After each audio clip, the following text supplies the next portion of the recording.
Bueno, estoy con mi queridísima Lynn Feinstein para platicar de un tema que yo tenía ya comentado en este espacio, pero que sin duda alguna hoy puedo abordar ya con toda la espectacularidad que conlleva a detalle con Lynn. Este fin de semana se estrenó una película que se llama Hecho en México. Y ya les había yo contado muchos generales de la película, pero ahora sí voy a hacer todas las preguntas que cuando la vi me venían a la mente por la complejidad de una historia, porque al final del día yo siento que sí se cuenta una historia, y la complejidad de llevar a cabo una película que si a mí me lo hubieran contado hace tiempo hubiera dicho, bueno, me suena muy ambiciosa, y quién sabe cómo quedaría un experimento así. Entonces yo empezaría preguntándote, Lynn, ¿cómo fue que empieza esta idea? Y cómo empiezas a encontrar los caminos para llevarla a cabo. Mira, Duncan hizo una película que se llamó One Giant Leap hace como 10 años. ¿Es esta donde estaba la colaboración del cuate de Faithless? Y Michael Stipe. Increíble. Tom ¿no? Hanks, Sí, Susan sí, Sarandon. Padrísima. Okay. Después de esa, hizo una segunda película, como al año y medio o 2 años, que se llamó What About Me, que era básicamente lo mismo, nada más que ahora los temas pues eran más cercanos a What About Me, a quién soy yo, qué soy, dónde me ubico con respecto a los demás, a la realidad, a las fronteras, etc. Esa segunda película, yo produje la parte de México. Hicieron como 15 países, y en México produjimos con Elena Poniatowska, una mujer que era una sexóloga, que se llama Anabel Ochoa, que ya murió.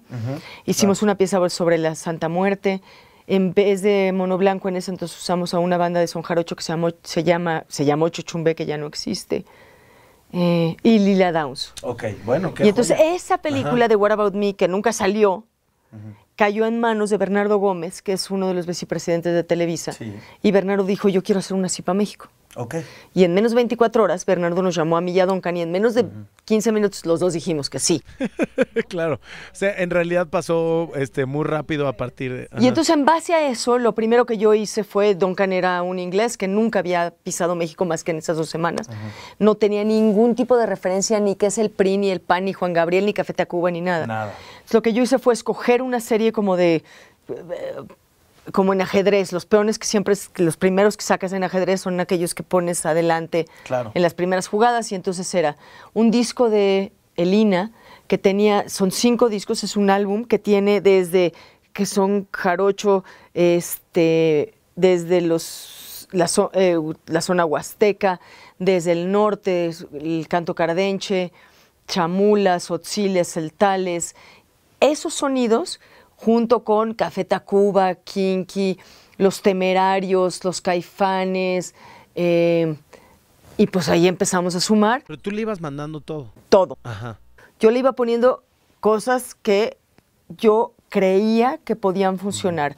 Al mismo tiempo íbamos trabajando los temas de los que se iba a tratar, porque recuerda que la película no es un documental sobre México, sino son mexicanos hablando de temas universales. Claro.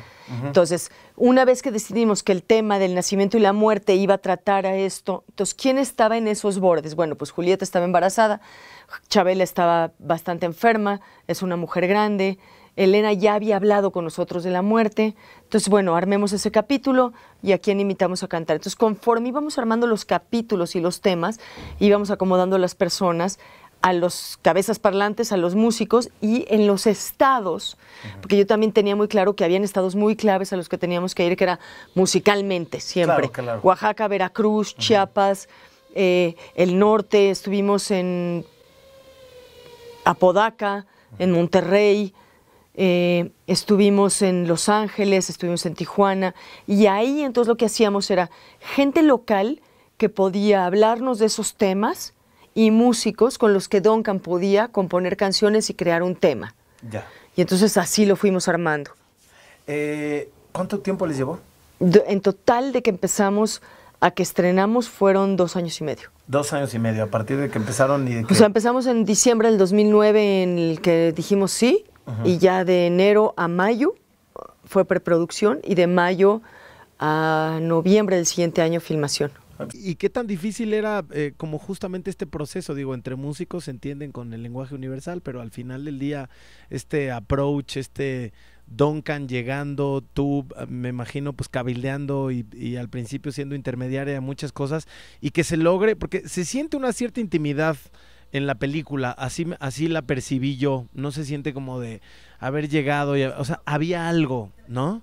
Se le siente alma, pues. Cada quien fue, desde con quienes platicamos hasta con quienes grabamos canciones, cada quien fue varias reuniones. O sea, para cuando llegamos a hablar con Juan Villoro no era la primera vez que nos juntábamos con Juan. No era de, oye, nos vemos ahí caminando en la calle de Zacatecas, vamos a grabar esto. Ya habían encuentros. Algo de no sé qué, ¿no? No. Con los músicos, lo que había sobre todo con ellos, como había que componer y llegar a un acuerdo, fueron 2, 3, 4 sesiones hasta que lo grabamos. Entonces, por ejemplo, con René de Calle 13 nos sentamos.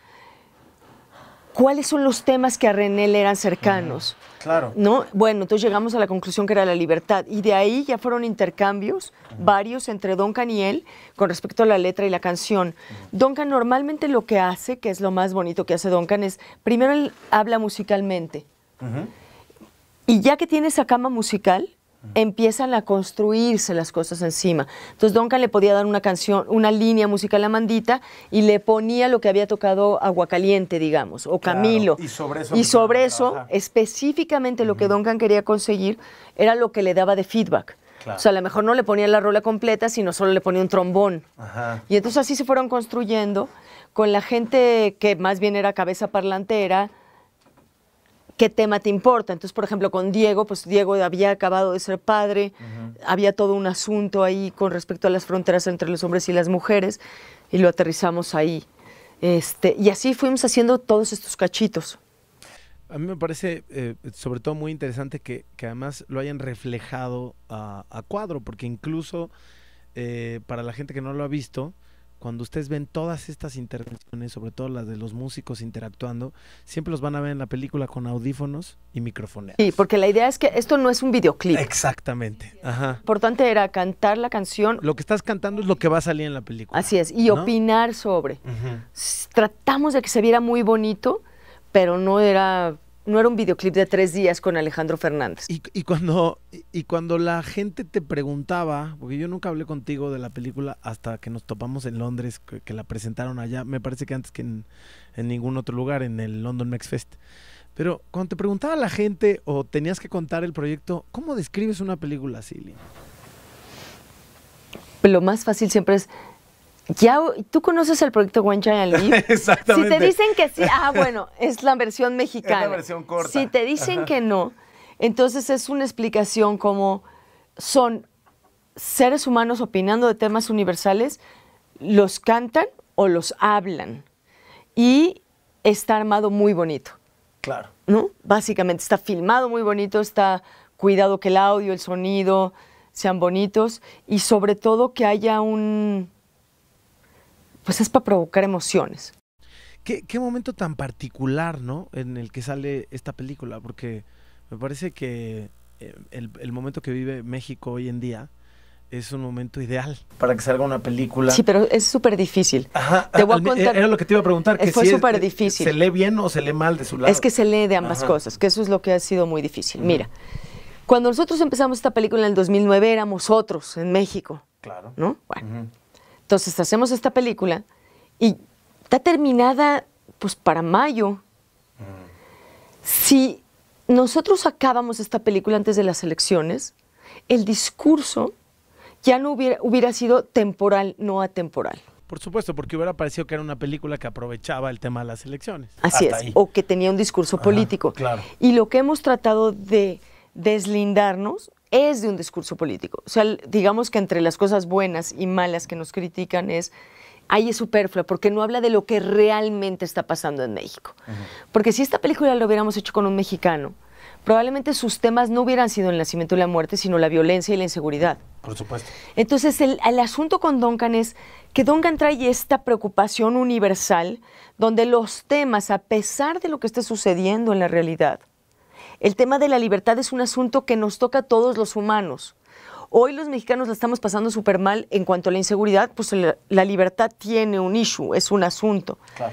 Entonces, en ese sentido, el tratarnos de alejar del narcotráfico, la violencia, la inseguridad, la corrupción, todo lo jodido que está en nuestro país y en mi mundito que me quejo todos los días en Twitter, que viene desde los parquímetros hasta la injusticia, lo que tratamos fue como de quitarle ese discurso personal y volver a los mexicanos parte de una situación universal. Claro. Entonces, en ese sentido, digamos que resaltando además las cualidades locales. Y es un discurso de nosotros. Y Rubén lo conocemos aquí. Por supuesto. ¿No? Y al Venado Azul ojalá lo conozcan fuera, pero vemos un Huichol es parte de nuestro escenario, o sea, es parte de nosotros. Bueno, entonces, en esa medida, lo que sí decidimos fue, esto no tiene que ver con las elecciones, esto no es un discurso político y no es un discurso ni para salvar a México ni nada. Y bueno, y después de eso, trata de encontrar un fin de semana de aquí a diciembre donde puedas estrenar una película, porque entre las mexicanas y las gringas, es así casi, pero como de francotirador. Incluso en Estados Unidos estamos tratando de encontrar un fin de semana y tiene que ser el del 30 de noviembre porque solo hay esta y esta. Entonces, en cuanto a septiembre, pues, ¿qué es lo más cercano ya teniendo la película y tratando de que ni salga pirata, ni que pase de fecha, ni que sea temporal? Claro. Bueno, pues septiembre nos pareció. No quisimos colgarnos del 15 de septiembre y por eso es un poquito después. ¿No? Entonces estamos tratando ahí de encontrar un buen momento para estrenarla, pero sí tratando de salirnos del... Sí, de esquivar las que eran unas trampas naturales, ¿no? De la situación, del movimiento, etcétera. Me parece que, digo, la película justamente inicia con un tema que refiere justamente a este asunto de la inseguridad, etcétera, y luego te va contando distintas cosas de quiénes somos como mexicanos, quiénes somos como ciudadanos universales, que eso es algo que me encanta, y luego también quiénes somos a través de la música, y no solamente la música que se hace aquí, sino la música que nos llega de otros lados, porque hay de todo, ¿no? En lo que se va contando en la historia, y a mí esa parte es algo que me encantó y que valoro mucho, porque me parece que el ejercicio era muy difícil. O sea, por más que hayas visto One Giant Leap, aplicarlo además de manera local me parecía muy complicado. Y luego yo decía, lo comentaba con gente que estuvimos en la premier de esta maravillosa invitación que nos hiciste, y qué joya de haber estrenado en Bellas Artes. Yo estaba alucinado, sí. Yo la verdad es que viendo la película ahí y cuando nos subimos todos al escenario, que estaban desde los Chamulas, en primera fila, los Tucanes, Julieta, sí. Todo el mundo, yo dije, bueno, si algo hice es tener a toda esta gente aquí arriba. Fue impresionante, además la energía, la vibra, la manera de que incluso, por ejemplo, gente como yo no sabía nada de la película. Yo sabía que habías estrenado apenas, sabía que estaba el proyecto, pero yo la verdad es que nunca le rasqué a qué era. Yo como que me esperé. Y cuando voy y la veo en Bellas Artes, bueno, y veo toda esta gente, evidentemente, como a muchos, seguramente nos pasó el día del estreno, me llevé una grata sorpresa y me encantó. Pero tengo un par de cosas que quisiera compartirte que yo reflexionaba ese día. Número uno, creo que independientemente de todos los capítulos hablando de los seres humanos y diferentes problemáticas en la humanidad, bueno, en el universo o en el mundo, decías un punto muy particular, que si la dirigió un inglés. Y yo digo, si lo hubiera dirigido un mexicano, difícilmente hubiéramos logrado ver a toda la gente que vimos ahí. Eso también tiene que ver mucho contigo, porque tú estás en contacto con una cantidad de gente impresionante que está dedicada a la música sobre todo, y lo has hecho durante muchos años. Yo veo difícil que un director mexicano, y no lo digo menospreciando, lo digo porque creo que como mexicanos también somos a veces como muy, muy difíciles ¿sabes? De llevar y sacar a cabo proyectos. Te lo voy a plantear de una manera personal para ver si me entiendes lo que te quiero decir. A mí, en mi programa de televisión de sesiones, los grupos que más me cuesta cerrar son los mexicanos. Me tardo muchísimo, me impresiono cada temporada que podemos cerrar grupos de cualquier parte del mundo en 3 mails, y que con las cosas locales nos tardamos más.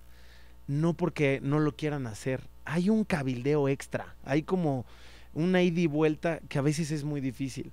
Me imagino que tú tendrás mucho que ver, pero me imagino que también el tener a alguien externo que pueda no tener esta distinción de quién es Rubén de Café Tacuba y quién es el personaje de tal etnia o tal lugar en particular en México que toca muy bien la charana, etcétera, etcétera, etcétera. Me imagino que también debe ser un punto. Mira, aquí creo que lo que fue vital, porque hacer cine es costosísimo. Claro. Entonces aquí lo que fue vital es que alguien ya tenía el know-how del asunto. Claro. ¿No? O sea, no está tan fácil llegar con un músico y tener una rola hecha y filmarla. Por supuesto. ¿No? Hay todo un proceso. Entonces Duncan ya tenía el expertise para poder hacer esto. Segundo, eran unos ojos frescos y nuevos que lo único que pasaba era que le gustaba o no la musiquita. Ah, sí. Porque además no habla español. Entonces, después, ¿cómo iba la comunicación con la persona? Entonces, casi te diría que es como de un changuito que encontraste en la selva y es lo más puro que te puedes encontrar, claro, reaccionando a la emoción de la música y de la química con el personaje y su punto de vista al respecto de un tema, que ahí también pues es pura química en realidad, ¿no? No te voy a decir quiénes, pero hubieron personajes con los que no hubo química. Claro, ¿no? Claro. Y entonces no está en pantalla. Aquí también toda esta parte... Es decir, la dejaron ser de manera orgánica. Así es, y al no haber un guión... que te da mucha libertad. Te da mucha libertad y también te pone en una situación extraña porque entonces también tienes que partir de gente que a lo mejor no está acostumbrada a tanta improvisación porque no es lo mismo poner a Mandititita a improvisar que a la Banda Limón. Por supuesto. La Banda Limón son 17 machines que no, así es, que no están acostumbrados a lo mejor ensayar y leer una partitura y montar una canción en 24 horas. Por ejemplo, los chavos eran muy fáciles. Esa banda que encontramos en Veracruz, que se llama la Banda Delfines, que es de una secundaria en Jalapa, nosotros llegamos el viernes a Jalapa, fuimos a la escuela secundaria pública. Cuando llegamos estaban tocando 7 canciones diferentes, de las cuales una era Cielito Lindo, otra era la de Manuel de la Chica de Humo. Qué joya. Esa noche con el chavo que dirige la banda, le dimos la rola, él las pasó a la partitura y en la mañana siguiente la ensayaron y para en la tarde todos esos chavos estaban tocando la pieza de Duncan. Wow. Entonces, como tú dices, aquí no hubo cabildeo. Sí, no. Aquí los chavos, y eran 300 chavos de una secundaria pública en Jalapa, que la montaron increíble. O sea es decir, el mismo happening de la película es el que la hizo libre, ¿no? Así es. Cuando empezó a volverse complicado, ya no pasó. O sea, cuando aquellos músicos que cabildearon demasiado, ya no pasó. Ya no se pudo. Se movieron. Porque además, como no teníamos realmente que, o sea, la promesa era, esto va a ser así. Si tú compones un cacho, yo regresaré a ti una vez que sepa qué porcentaje ocupa de toda la película. ¿Cómo va a quedar la película? No sé, ten confianza. Ajá. De hecho, ni sé si va a quedar saliendo, o no. Por ejemplo, de las cosas que más me duelen es que no estén Celso Piña y Regina Orozco. Sí, me lo decías. Porque además Regina Orozco, no sabes, la filmamos 3 veces. O sea, hubieron 9 reuniones con ella. Claro. Y no quedó. A Celso Piña lo llevamos de Nuevo León a una ranchería en Veracruz en una noche de tormenta espantosa. El hombre se trepó en una camioneta durante 6 horas. Llegamos, cayó tal tormenta que todo lo que se filmó no sirvió. Entonces, pues esas cosas... Sí, son muy dolorosas, ¿no? Ajá. Oye, y me imagino que tienes una cantidad impresionante de footage. Ajá. Eso vendrá algo vendrá en el DVD, ¿no? Oye, ¿y cuál es la distribución que tienen para México? Decías que estaban pensando en Estados Unidos. Y al final me parece que puede ser una película que podría ver cualquier habitante del planeta. Pues en eso estamos. Ajá. Ahorita está ya en circulación. El 30 de noviembre estrenamos en Los Ángeles. Ok. Y de ahí a ver cómo nos va. De ahí a ver qué hace parte qué. para decidir. Y de ahí ya dependerá si se vende en iTunes en diciembre, enero. Me encanta, Lynn, de verdad el ejercicio, bueno, platicar contigo es un placer. Igualmente, muchas gracias. Y ¿sabes qué me gusta mucho? Es el tema incluso de Bernardo Gómez y Emilio Azcárraga involucrados en la película. Porque es una película que se siente libre. La verdad es que sí, yo te diría que no le noto un discurso de... No hay ningún discurso ni hay ninguna línea. Mira, la verdad es que fue así. Fue una invitación a hacerla, hicimos un presupuesto y nos dijeron, va. La verdad es que nunca nos pidieron ni que estuviera absolutamente nadie. ni cuestionaron quiénes estaban. Es decir, entendieron que sí, que la querían hacer y que la querían hacer bien, ¿no? Entonces no hemos tenido más que, en ese sentido yo que he sido tan crítica de Televisa y que sí me parece que hay una responsabilidad social en la televisión que hoy existe en nuestro país y que hacen todos los que tienen contenidos desde el señor Carlos Slim hasta el señor Ricardo Salinas y Azcárraga. Creo que esta posibilidad de hacer este tipo de proyectos en donde respetan quién eres y cuáles son tus alcances, el abrirle las puertas a Yo Soy 132 y lograr una cadena nacional del debate, por lo menos me hace a mí reflexionar que dentro de tanta queja a lo mejor hay alguien que sí está sensible a las críticas. Por supuesto. Y yo la verdad es que sí ha sido un proyecto completamente milagroso. O sea, no he tenido que hacer carpeta para la 226. Nos invitaron a trabajar, nos respetaron y nos dieron un presupuesto bastante decente para hacerlo. Y creo que salió algo de lo cual se sienten orgullosos para que esté su nombre, lo cual a mí me da mucho gusto. Por supuesto. Y además me parece que nos viene a recordar también, no solo como mexicanos, sino como seres humanos. Yo lo he dicho muchas veces, ¿no? La lectura que tengo, además de lo que comentas, que yo secundo, pues es que hay, como dice Jack White, ¿no? Many shades of black. Hay cosas en las empresas, en las estructuras, en la misma gente, que no siempre no son tan buenas, no siempre son tan buenas y tampoco son tan malas, ¿no? El chiste es que se muevan esas estructuras. Que se muevan. Me encanta que haya pasado. Es lo que te a mí quería también. decir. Porque me encantó incluso ver esos nombres en la película, porque al final del día también forman parte de una historia como la que yo a lo lejos le veo a la película. Yo sé que no tiene una historia en particular y que tiene varios capítulos, pero yo llegué aquí a la oficina después de la premiere y les decía, es una muy interesante manera de ver a México, porque también México está lleno de esos lados y sí tenemos muchos lados oscuros y mira que estamos viviendo un momento difícil en el país, pero también se siente bien recordar a través... No está mal que en una misma película esté Emilio Azcárraga y un huichol. Exactamente. No está nada mal. Al contrario, eso es lo a que mí me me parece que eso porque sí. si no, seguimos haciendo lo que más lastimado tiene este país, en todos los sentidos, que es la desigualdad. Y es este resentimiento social de tú siempre estás del otro lado de la banqueta y yo estoy de este. Y entonces este tipo de ejercicios artísticos unen. Exactamente. La desigualdad es exactamente eso. es lo que causa porque la hay un violencia. resentimiento gracias a esa desigualdad que hoy tiene tan lastimada a tanta gente que se han convertido en los que lastiman. Y si hay gente sensible a eso, hijo, bienvenido. Exacto. Y es lo que me gusta porque hay gente que va a ir a ver esta película que no tiene ninguna expectativa, que no tiene mucha idea de qué va a pasar, qué va a haber, y cuando salga probablemente haya algo ahí que le quede en donde todos estamos parejitos. Aunque no salgamos en la taquilla ya con eso. No, la verdad es que me encanta, Lynn, el proyecto. Te quiero muchas felicitar. gracias, muchas gracias. Y gracias por venir a platicar un ratito de él. Bueno, nosotros continuamos con más. Lynn Feinstein.